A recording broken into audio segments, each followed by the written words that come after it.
L'essence, c'est le seul temple protestant bouddhiste à Dakar. À l'époque, on ne parlait pas d'architecture soudanaise, mais je considérais que c'était de l'art déco d'une église catholique et je trouve que le symbole est assez beau et ça témoigne du dialogue interreligieux. L'hôtel donc a été transformé en 2017, donc la façade a été démolie, parce qu'à l'origine, l'hôtel Indépendance ressemblait à ça.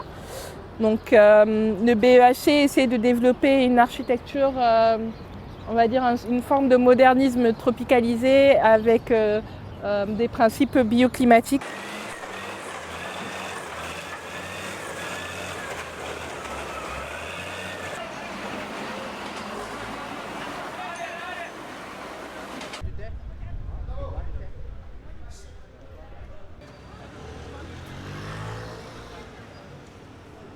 Aujourd'hui, Dakar, c'est une ville qui fonctionne un peu par strates. Donc il y a différentes couches que l'on découvre au fur et à mesure que qu'on évolue dans la ville. Et la partie historique, en fait, malheureusement, est en train de disparaître petit à petit. C'est-à-dire que beaucoup de bâtiments qui étaient classés et qui font partie du patrimoine de la ville ont été déclassés et démolis. Ça, c'est une vue de Dakar en 1864. Aujourd'hui, c'est la préfecture. Et puis surtout, on voit les petits villages qui existaient encore. Les villages. Enfin, c'est-à-dire de faire un musée.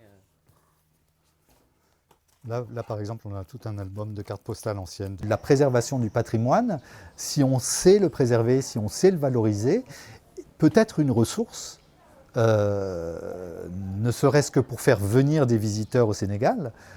Aucun visiteur ne viendra dans 10 ans, dans 20 ans, quand il n'y aura plus aucune plage, plus aucun espace vert, plus aucun bâtiment patrimonial. Personne n'aura intérêt à venir au Sénégal.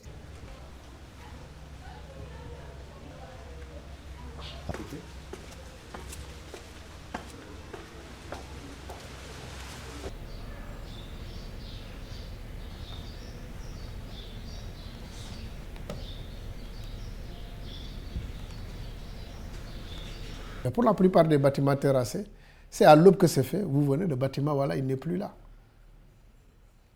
Et qu'il a fait une agence habilitée par l'État, et de surcroît quand même vraiment, voilà, qui travaille directement sous la responsabilité du chef de l'État.